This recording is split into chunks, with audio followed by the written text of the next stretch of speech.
Vamos lá, pessoal, iniciar a correção de geografia, tá? Iniciando na página 202. Compare o tempo passado com o presente. Para isso, complete o quadro abaixo, colocando no passado algumas informações contidas no texto de Lígia Bojunga e no presente as suas conclusões. Então, vamos lá. Meios de transportes do passado: bondes, ônibus, poucos carros. Presente: avião, helicóptero, ônibus, carros, metrô, trem. Meios de comunicação: passado: rádio, telegrama, telefone. Presente: internet, telefone e televisão. Diversões: circo, cinema, televisão e rádio no passado. No presente: cinema, televisão, videogame, parques de diversão. Vestuário: passado: mulheres usavam saias e vestidos abaixo dos joelhos, homens terno e gravata. Segundo o texto, a partir de 1950, tudo começou a mudar. Que mudanças ocorreram? Bom, vamos lá, né, pessoal? As mudanças foram que começaram a chegar os primeiros aparelhos de televisão e os primeiros eletrodomésticos, o que facilitou grandemente a vida das mulheres, né, da época, e o entretenimento mudou. Então, por exemplo, muitas pessoas não tinham televisão, então eles iam assistir na casa dos vizinhos que tinham. Então, aquelas pessoas se reuniam-se famílias inteiras assistindo televisão. E os aparelhos eletrodomésticos facilitaram muito a vida das mulheres, tá? Das donas de casa da época. O que possibilitou essa mudança? O que possibilitou foi o processo de industrialização e o desenvolvimento de tecnologias. Foi isso que possibilitou, tá? Como a televisão modificou os hábitos das famílias? Bom, antigamente as pessoas se sentavam à mesa para jantar, para fazer as refeições, conversavam, contavam o que haviam feito no seu dia. Existia entre elas uma troca de informações, né? Existia entre elas uma conversa. O que depois do surgimento da televisão se modificou e muito. Por quê? Porque essa troca de informações, essa troca de experiência, essas rodas de conversa acabaram. Porque a televisão começou a virar o centro das atenções. Então, os diálogos entre famílias foram substituídos pelos programas de TV. Novelas, noticiários, ou seja, jornal, certo? C. Antes da existência da máquina de lavar, toda a roupa era lavada à mão. Existia a profissão de lavadeira, exercida por mulheres que iam na casa das pessoas para lavar a roupa. Como a máquina de lavar roupa facilitou a vida das pessoas? Bom, primeiro, a máquina de lavar roupa, ela tirou o emprego de muitas mulheres, que esse dinheiro complementava a renda familiar, tá? Então, um outro detalhe, o esforço diminuiu. Então, as mulheres lavavam tudo à mão. E isso existia um esforço da parte delas para que a roupa ficasse limpa. A máquina já faz praticamente tudo sozinho. Então, as máquinas de lavar roupa, principalmente, enquanto elas fazem a limpeza da roupa, nós, mulheres, fazemos umas outras coisas. A gente faz outras coisas dentro de casa. Por exemplo, eu coloco roupa na máquina, enquanto isso eu limpo a minha casa, enquanto tá lá, fazendo sozinha. Então, o que aconteceu? Economizou o tempo das pessoas. Os eletrodomésticos, eles economizam o tempo das pessoas, mas, ao mesmo tempo, isso, mesmo que facilite o tempo, as pessoas estão ficando cada vez com menos tempo. As pessoas estão ficando cada vez com menos tempo para realizar atividades simples, como, por exemplo, sentar com a sua família e conversar, sair para dar uma caminhada juntos. Por quê? O que veio para substituir isso? O celular. Hoje as pessoas sentam à mesa com o celular na mão. E acho que nesses últimos tempos de pandemia piorou, se a gente for analisar. O celular, ele tomou maior importância ainda. Então, a máquina de lavar, naquilo que ela veio para fazer com que as mulheres ganhassem tempo, atualmente o uso do celular tirou esse tempo extra, né? É só um exemplo pra gente tocar um pouco a nossa vida, não é mesmo? Agora, nós vamos para a pergunta da página 204, certo? Leia a manchete a seguir. Mecanização do trabalho, a revolução das máquinas em nosso cotidiano. Considere a leitura do texto e a manchete, responda e depois faça uma representação. E os robôs? Qual será o impacto que eles causarão no trabalho e em nossas carreiras nas futuras gerações? Bom, eu vou fazer uma comparação com algo que já existiu e que nós vamos ter uma segunda onda disso. Bom, num primeiro momento, a Revolução Industrial, ela já tirou emprego das pessoas. Por quê? As pessoas foram substituídas por máquinas. Só que naquela época, não eram modernas como são hoje. Existem linhas de montagem, por exemplo, de muitas empresas de carros, por exemplo, que já não se utiliza mão de obra humana. Agora eu te pergunto, todos esses seres humanos que dependem desse trabalho vão fazer o quê? Vão alimentar as suas famílias como? E aí, a gente pensa... Lembra que a gente falou de Isaac Asimov na aula de matemática? E ele previu que os robôs seriam cada vez mais parecidos com os seres humanos e que ele defendeu 3 leis que o robô não podia fazer nada contra os seres humanos, mesmo que fosse ordenado, mandado fazer, né? Então, até que ponto vai ser positivo que esses robôs façam tudo? Sim, se os robôs vierem para valer e fizerem tudo, o que vai ser de nós? O que será de nós? O que será da humanidade? Então, é uma coisa para a gente pensar. Vamos para a página agora, 212. Nós fizemos mais um estudo, né, sobre a energia no Brasil.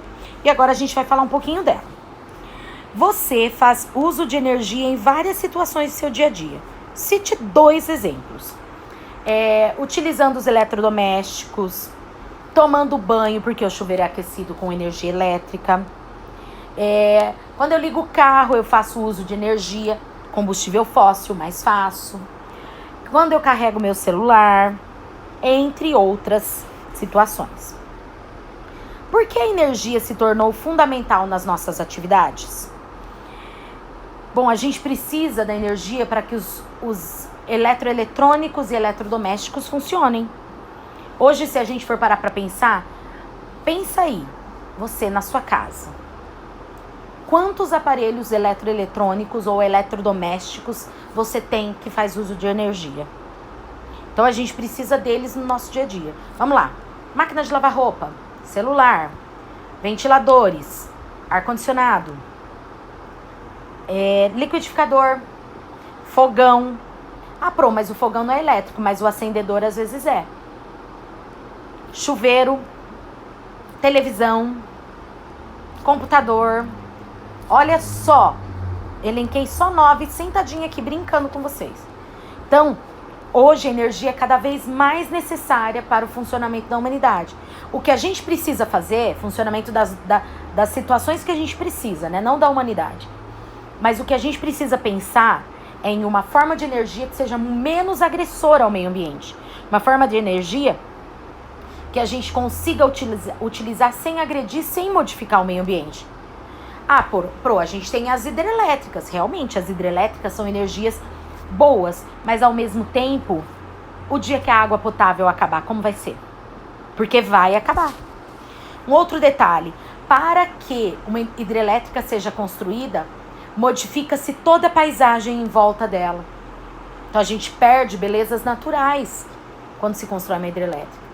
O que precisa ser feito? A energia solar, para a gente colocar as placas fotovoltaicas, para que a gente tenha energia solar na nossa casa, a aparelhagem é muito caro. Isso precisa ficar mais barato. E aí sim, a gente vai se utilizar de uma energia boa. Vamos para o exercício 2.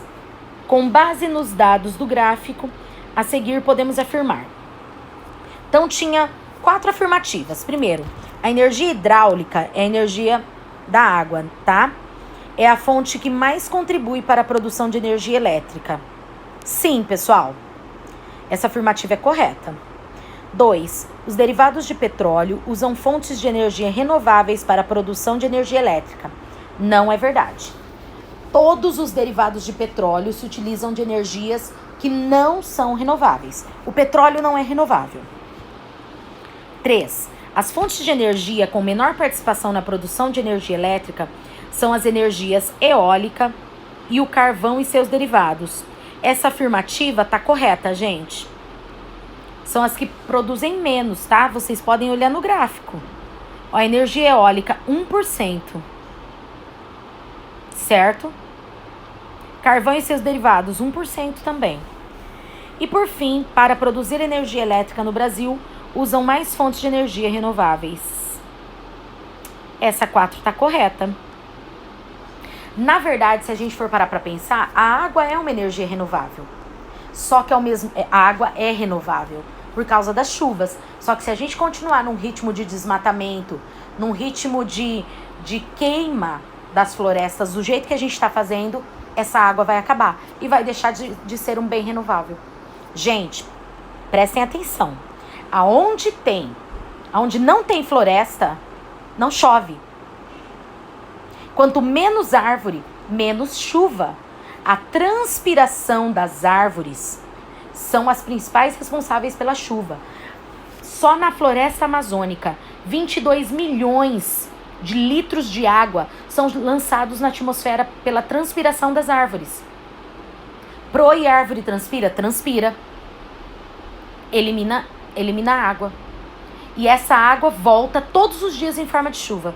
Na floresta amazônica chove todos os dias.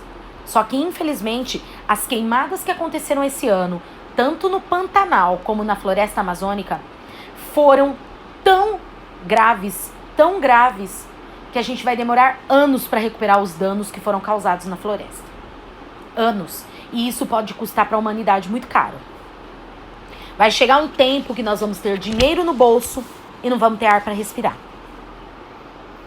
Então, a resposta correta é a C. 1, 3 e 4 estão corretas. 3. Observe novamente o mapa com a distribuição das usinas pelo território brasileiro e responda. Em quais regiões brasileiras temos a maior concentração de usinas hidrelétricas? Por que isso acontece? Bom, vamos lá. A gente tem bastante usina aqui na região sul e sudeste. Por quê? Porque a gente tem inúmeros rios. Exercício 4. V ou F, tá, gente? Coloque V para as alternativas verdadeiras e F para as alternativas falsas. Vamos lá? O carvão não foi o primeiro combustível fóssil empregado na produção de energia elétrica. Verdadeiro. Tivemos outros antes dele. O petróleo é considerado uma das principais fontes de poluição atmosférica ambiental. Também é verdade. O petróleo, principalmente da queima de combustível por parte de indústrias e por parte dos carros e caminhões, etc., são os principais responsáveis pela poluição, principalmente industrial. A energia hidráulica é obtida em usinas hidrelétricas. Verdadeiro. A energia eólica é produzida pela ação da água. Falso. É pela ação do vento. A energia solar tem sido bastante aproveitada para uso doméstico. Verdade, gente. Tem mesmo. Bastante. 5.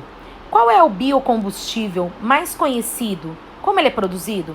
Bom, o biodiesel mais conhecido é o etanol, que é o álcool.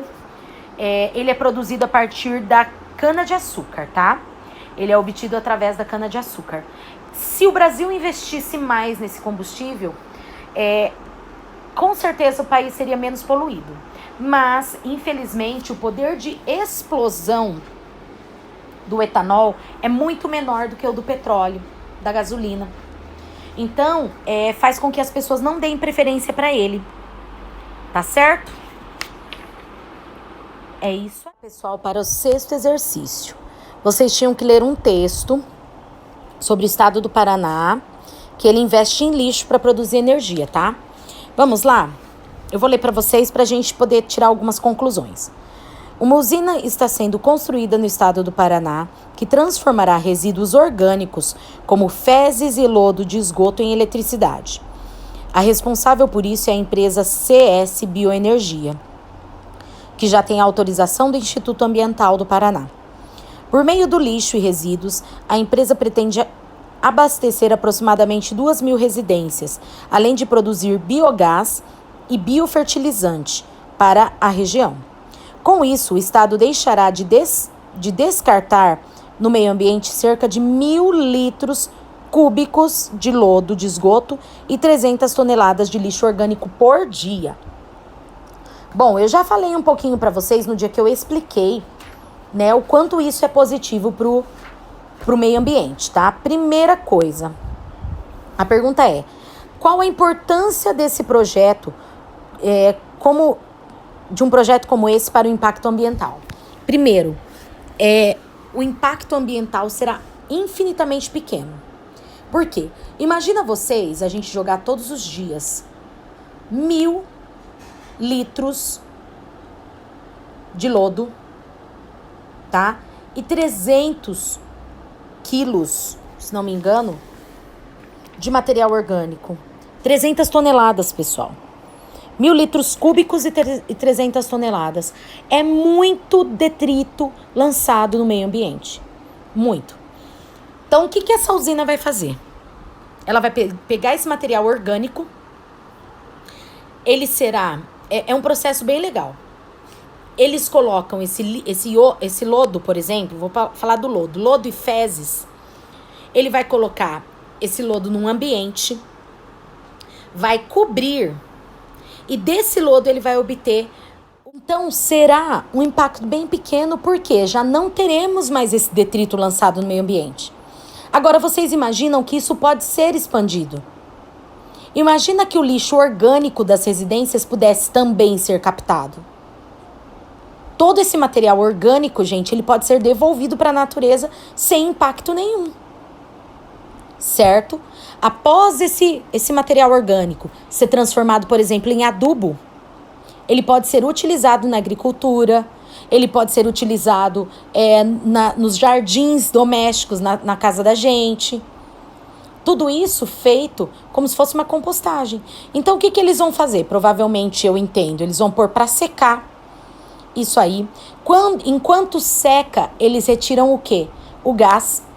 Gente, tudo que é material orgânico gera gás. E gás inflamável.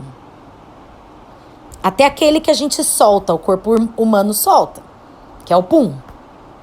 Também, o corpo humano não gera gás? Então, outros materiais orgânicos também geram. Então, eles retiram o gás. E o líquido que sai desse material orgânico serve como